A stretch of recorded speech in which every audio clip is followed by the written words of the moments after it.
Hello everyone, so I hope you all are doing well. So start करते हैं आज का लेक्चर, जहां पे आज हम स्टार्ट करने वाले हैं with types of financial market.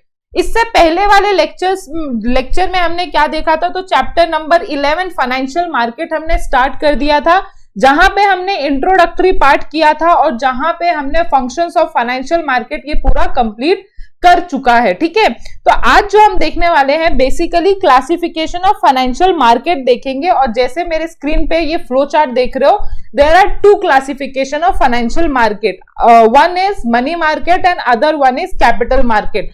Money market basically क्या होता है, शॉर्ट में मैंने पहले ही बता दिया था आपको, जो शॉर्ट टर्म फंड जहां पे ट्रेड होते हैं उसको हम मनी मार्केट बोलते हैं, और जहां पे लॉन्ग टर्म फंड ट्रेड होते हैं वो हम कैपिटल मार्केट बोलते हैं। तो ये ब्रीफ इंट्रोडक्टरी पार्ट था उसका।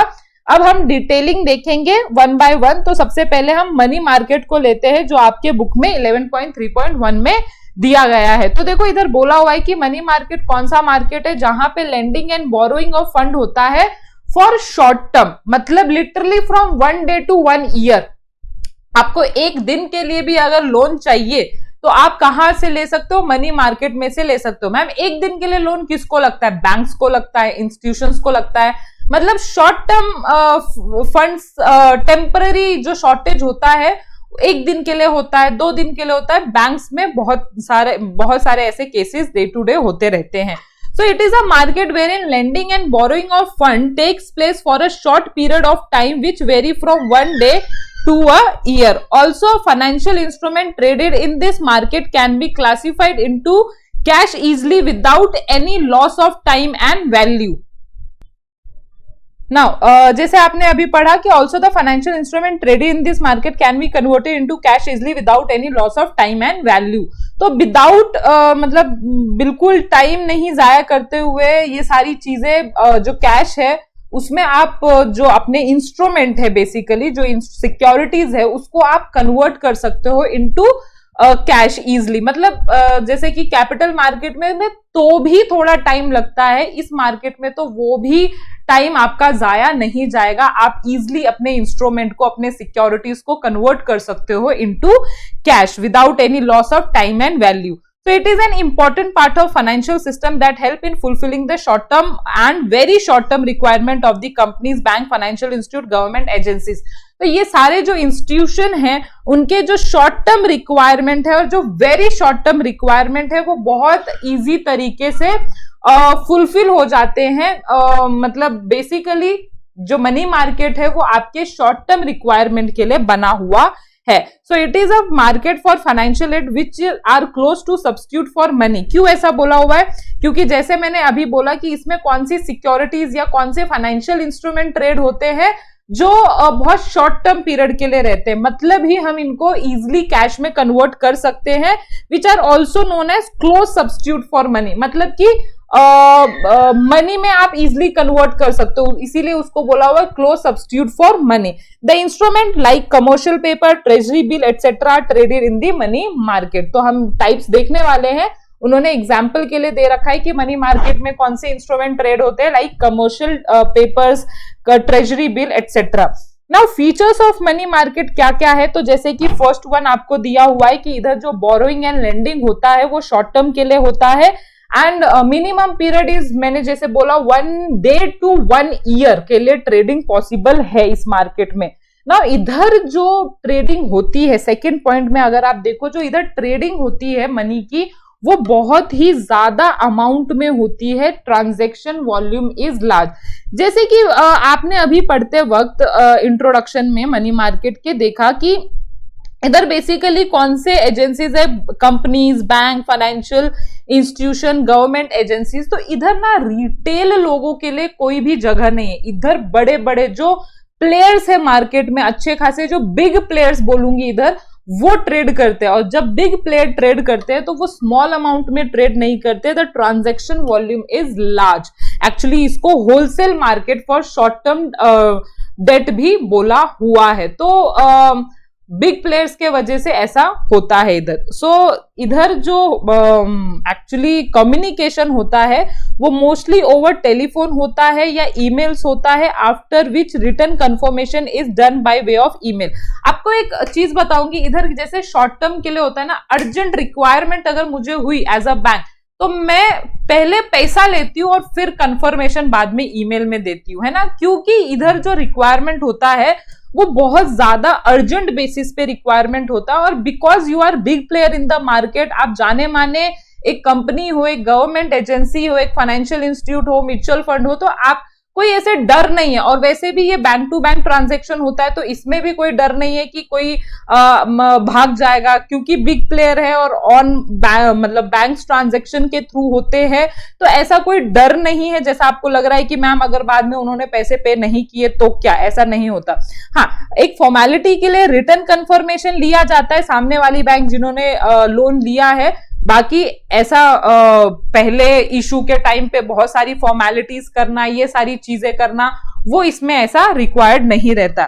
नाउ जो पार्टिसिपेंट है वो मोस्टली कौन है? RBI, commercial bank, mutual fund, financial institute, primary dealer, corporates, है ना। तो जैसे देख रहे हो तो मार्केट के जो बिग प्लेयर्स है वही इधर पार्टिसिपेंट हैं। इधर जो रहता है रिलेशनशिप वो इम्पर्सनल टाइप रहता है। इम्पर्सनल मतलब ये फेस टू फेस ट्रांजेक्शन नहीं रहता है, कोई किसी को जानता नहीं है, फोन एंड ईमेल पे, फैक्सिस पे ये सारी चीजें की जाती हैं, ये कोई भी मतलब पर्सनल टू पर्सनल का मामला नहीं रहता है। देखो मनी मार्केट का like capital market also no geographical area, मतलब कोई फिक्स जोग्राफिकल लिमिट्स नहीं है। इनफैक्ट कैपिटल मार्केट में तो जैसे स्टॉक मार्केट वगैरह एक फिक्स आप बोल सकते हो एरिया नहीं, बट वर्चुअली में कहां पे आपको ट्रेड करना है ये मैं बता सकती हूँ। लेकिन इधर ऐसा कुछ भी नहीं है कि आपको स्पेसिफिकली मनी मार्केट के ट्रांजैक्शन इधर ही करना है, वही कर सकता है, यही कर सकता है, नहीं, इसमें कोई भी जोग्राफिकल एरिया फिक्स नहीं है। Now next, the instrument of money market can be converted into cash and have very short maturity period, more over the return on investment is very low. Likewise मैंने अभी आपको बोला कि ये cash में बहुत इजीली कन्वर्ट हो सकते हैं क्योंकि ये वेरी शॉर्ट टर्म के लिए रहता है, शॉर्ट मेच्योरिटी पीरियड होता है, and yes short maturity period होने के कारण रिस्क भी कम होता है and therefore the return on investment भी बहुत कम मिलता है इधर। क्योंकि यार आप सिर्फ ना एक भाईचारे की तरह इधर ट्रेड कर रहे हो, एक बैंक को अर्जेंट रिक्वायरमेंट है आपने फुलफिल कर दिया, तो ऐसा रिटर्न के मोटिव से नहीं, बट एक होता है कि अर्जेंट रिक्वायरमेंट किसी को शॉर्टेज में ना जाए, कोई कैश के शॉर्टेज में, तो उस चीज को फुलफिल करने के लिए ये पूरा मार्केट बना हुआ है। तो जैसे आप देख रहे हो major segment of money market क्या क्या है, तो वो हम पूरा डिटेल में पढ़ेंगे कि call money market, certificate of deposit, treasury bill, certificate, commercial bill, commercial paper and etc. तो ये डिटेल में हम देखने वाले हैं, डोंट वरी। नाउ अभी जो नेक्स्ट सेक्शन है वो है some important participate in the money. तो पार्टिसिपेंट मतलब क्या है? इसमें पार्टिसिपेंट मतलब एक्चुअली जो ये मनी मार्केट में प्लेयर्स हैं वो कौन कौन से प्लेयर्स हैं। तो सबसे पहला प्लेयर हमें कौन सा पढ़ना है? Reserve bank of India. अब आई थिंक सो आप जो मुझे देख रहे हो उसे उनमें से बहुत कम लोगों को ऐसा रहेगा कि जिनको नहीं पता है रिजर्व बैंक ऑफ इंडिया क्या होता है। तो रिजर्व बैंक ऑफ इंडिया, जैसे आपको पता है कि हमारे कंट्री में एक सेंट्रल बैंक है। सेंट्रल बैंक मतलब क्या कि जो सारे बैंकों का राजा होता है। राजा कहने का मतलब जो सब अपने बैंकों को कंट्रोल करता है, रेगुलेट करता है, उनको हर चीज मतलब लाइसेंस देता है, मनी सप्लाई करता है टाइम पे अगर जरूरत पड़ी, मनी कंट्रोल करता है। तो हर एक कंट्री में एक सेंट्रल बैंक होता है। तो हमारे इंडिया में वन ऑफ द मतलब जो सेंट्रल बैंक है वो आरबीआई के नाम से है। सो सबसे बिग प्लेयर में अगर बोलूं मनी मार्केट का तो रिजर्व बैंक ऑफ इंडिया ही है कि जब दूसरे बैंक को, कमर्शियल बैंक को अगर अचानक से उनको एक दो दिन के लिए मनी मतलब लोन की जरूरत पड़ी तो रिजर्व बैंक ऑफ इंडिया अपने बैंक्स को वो लोन प्रोवाइड करने का काम करते हैं, जिसको हम कॉल मनी बोलते हैं, आप लेटर ऑन पढ़ने वाले हो। तो it is the most important participate in money market, though through the money market RBI regulate money supply and implement its monetary policy. तो मनी मार्केट के थ्रू ही वो बहुत सारे चीजों को रेगुलेट करते हैं, जैसे कि मनी सप्लाई हो गया, फिर मॉनेटरी पॉलिसीज हो गया, It issues government securities on behalf of government and also underwrites them. It act as a intermediary and regulators of the market. तो जैसे आपको पता है कि जो गवर्नमेंट का बैंक है वो कौन है, आरबीआई है। तो जब गवर्नमेंट को सिक्योरिटीज इशू करना रहता है पब्लिक में, तो गवर्नमेंट के बिहाफ पे आरबीआई सिक्योरिटीज इशू करते हैं, जिसके कारण गवर्नमेंट के पास कुछ प्रोजेक्ट करने के लिए, जैसे रोड बनाना है, इंफ्रास्ट्रक्चर क्रिएट करना है, डैम्स बनाना है, तो बहुत सारे ऐसे इंफ्रास्ट्रक्चर्स प्रोजेक्ट रहते हैं। तो वो जो इंफ्रास्ट्रक्चर प्रोजेक्ट है लोगों से पैसा लेके एज अ लोन बनाया जाता है। तो जब ऐसा काम रहता है इशू करने का गवर्नमेंट सिक्योरिटीज, तो वो कौन करता है, गवर्नमेंट के बिहाफ पे आरबीआई करता है। तो कभी कभी ये गवर्नमेंट के सिक्योरिटीज को अंडर राइट्स भी करते हैं। तो अंडर राइट्स का मतलब आपको पता ही है कि फॉर एग्जांपल सारे सिक्योरिटीज नहीं बिके गवर्नमेंट जो दे रही थी पब्लिक, जनरल पब्लिक को, तो फिर ये आरबीआई जो है बाकी के जो अनसोल्ड शेयर्स है वो अंडर राइट करने का काम करती है। और ये एक्ट एज ए इंटरमेडियरी लोगों के बीच, मतलब इंटरमेडियरी मतलब ये एक मिडिल मैन की तरह काम करता है जनरल पब्लिक एंड गवर्नमेंट के को कनेक्ट करने का, ठीक है। एंड रेगुलेटर ऑफ मार्केट भी है। रेगुलेटर ऑफ मार्केट मतलब अगर ज्यादा पैसा चाहिए तो सप्लाई करने का काम, कंट्रोल करने का काम, फिर कितना इंटरेस्ट रेट होना चाहिए लोन का, तो repo rate, reverse repo rate, ये सब आपने सुना ही होगा, नहीं सुना है तो हम पढ़ने वाले हैं इस सेक्शन में। ओके, नाउ नेक्स्ट जो मनी मार्केट के प्लेयर है वो है स्टेट एंड सेंट्रल गवर्नमेंट। तो बहुत बार, जैसे मैंने अभी थोड़ी देर पहले बोला, गवर्नमेंट को बहुत बार बहुत सारे लोन की जरूरत पड़ती है, बहुत डिफरेंट प्रोजेक्ट करने के लिए। तो फिर इस मनी मार्केट के थ्रू जो सेंट्रल गवर्नमेंट है वो लोन लेते हैं, ठीक है। सो central government is borrower in the money market. Borrower मतलब वो मांगते हैं पैसा, किससे, आरबीआई से भी हो सकता है, फिर जनरल पब्लिक से हो सकता है, through the issue of treasury bill. देखो ट्रेजरी बिल, टी बिल आपने इकोनॉमिक्स में पढ़ा हुआ है। तो T bill actually issued by through reserve bank of India. अभी पढ़ा कि जो गवर्नमेंट के सिक्योरिटीज है कौन इशू करने का काम करते हैं, रिजर्व बैंक ऑफ इंडिया। तो यही जो सिक्योरिटी है वो reserve bank of India issue करती है जनरल पब्लिक को, और ये जीरो रिस्क इंस्ट्रूमेंट रहता है। जीरो रिस्क इंस्ट्रूमेंट मतलब एक तो जीरो, इंटरेस्ट रेट जीरो रहता है इसमें, कैसे मैं आपको बोलती हूँ। और रिस्क मतलब कैसे, क्योंकि इसको गवर्नमेंट इशू कर रही है, तो गवर्नमेंट के, आप गवर्नमेंट से बड़ा इंसान कौन हो सकता है हमारी कंट्री में जो हमारा पैसा ना डुबाए, है ना। तो गवर्नमेंट कभी हमारे पैसे को डुबाती नहीं है। तो एक जीरो रिस्क इंस्ट्रूमेंट बन जाता है टी बिल, क्योंकि इस पे गवर्नमेंट की गारंटी होती है कि गवर्नमेंट आपको पक्का आपके जो प्रिंसिपल अमाउंट है वो पे बैक कर देगा। So due to its risk free nature, banks, corporate etcetera buy T bill and lend to the government as a part of short term borrowing program. तो बिकॉज ये जीरो रिस्क रहता है तो बहुत सारे लोग टी बिल में interested रहते हैं। आजकल ये थोड़ा आउटडेटेड है, बिकॉज हमारे पापा के जनरेशन है ना, पापा के जनरेशन वाले लोगों को क्या चाहिए रहता था, रिस्क फ्री सिक्योरिटीज चाहिए रहता था। तो तब बहुत ट्रेंड करता था, लेकिन अब इतना ज्यादा ट्रेंड नहीं करता, बिकॉज आज के लोग ज्यादा क्या प्रेफर करते हैं कि हमको ज्यादा प्रॉफिट शॉर्ट टर्म में बनाना है, मतलब जितना कम टाइम लग सके और जितना ज्यादा पैसा मिल सके। तो वो अगर आप सही तरह से कैलकुलेट करोगे तो आज के लिए म्यूचुअल फंड, एसआईपी, ये सारी ज्यादा फेमस हो रहे हैं, अगर आपने थोड़े बहुत ऐसे पढ़ा होगा ये फाइनेंशियल प्लानिंग के बारे में। सो इसके लिए इधर टी बिल बहुत फेमस है, जो जिसके थ्रू गवर्नमेंट पैसा उधार पे लेती है as a part of short term borrowing. The state government issue bond called as state development loan. तो जब स्टेट गवर्नमेंट बहुत सारे प्रोजेक्ट्स करने के लिए बॉन्ड इशू करती है, हो सकता है किसी प्रोजेक्ट स्टेट को डेवलप करने के लिए, तो इस मनी मार्केट में ही उन्हें करना पड़ता है बाय स्टेट, ठीक है। तो इस बॉन्ड को भी हम क्या बोलते हैं, स्टेट डेवलपमेंट लोन।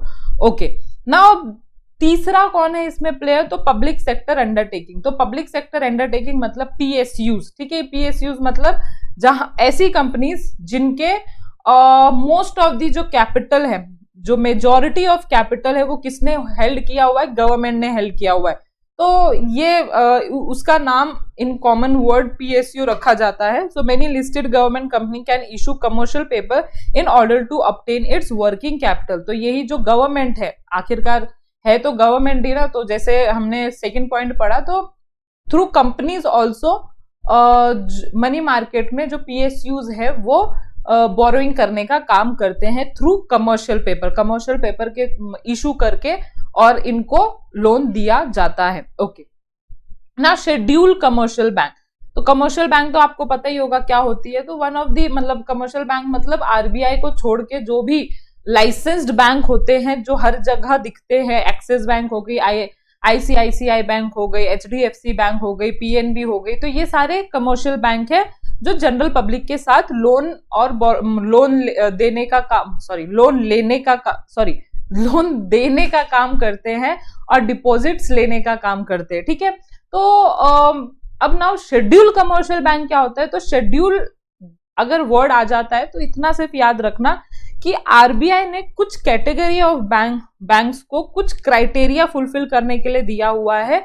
अगर आप वो क्राइटेरिया फुलफिल कर जाते हो तो आरबीआई आपको एक स्पेशल कुछ राइट्स ड्यूटीज देती है जो कि सिर्फ शेड्यूल कमर्शियल बैंक ही चला सकती है या उसमें ऑपरेट कर सकती है। तो उनको कुछ खास बातें मतलब उनके पास कुछ खास राइट्स रहता है, कुछ खास पावर रहता है to deal with general public, other banks को नहीं रहता है। तो जैसे आपने देखा था कि अगर मेरे को डिविडेंड अकाउंट ओपन करना है तो मुझे शेड्यूल बैंक में ही ओपन करवाना पड़ेगा कंपनीज को।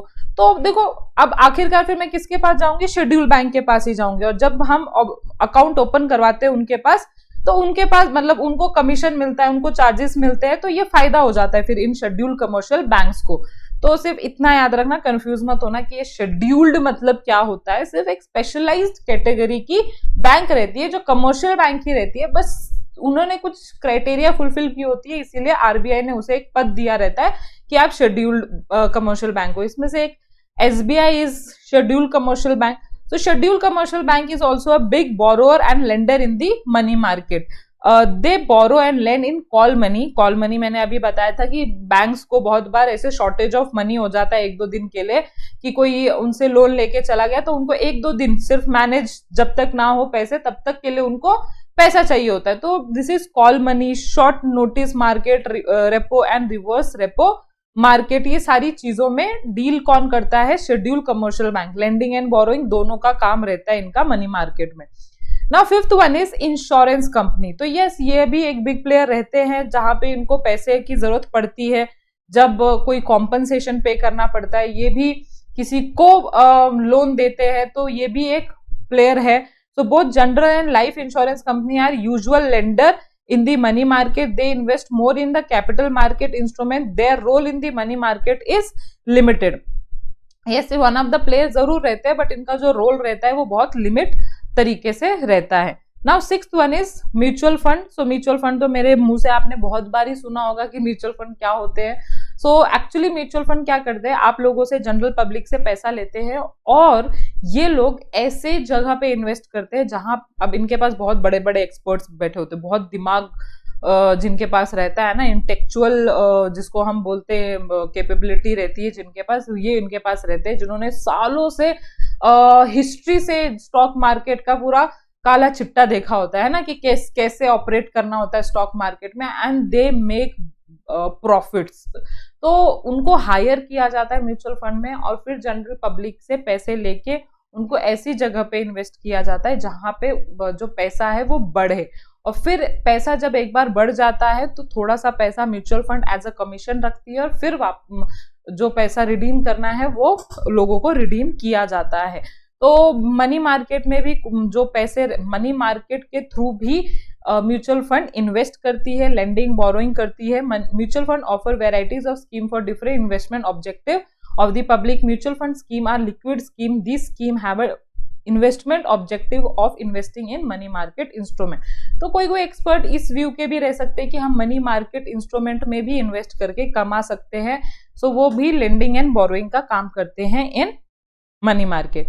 नाउ एनबीएफसी मतलब नॉन बैंकिंग फाइनेंशियल कंपनी। तो देखो नॉन बैंकिंग से नाम ही पता चल रहा है, ये बैंक नहीं होती बट बैंकों जैसा काम करती है। डिपॉजिट लेने का, लोन देने का काम जो रहता है वो ये कंपनीज करती है, बट ये कंपनीज बैंकिंग रेगुलेशन एक्ट में नहीं रजिस्टर रहती है।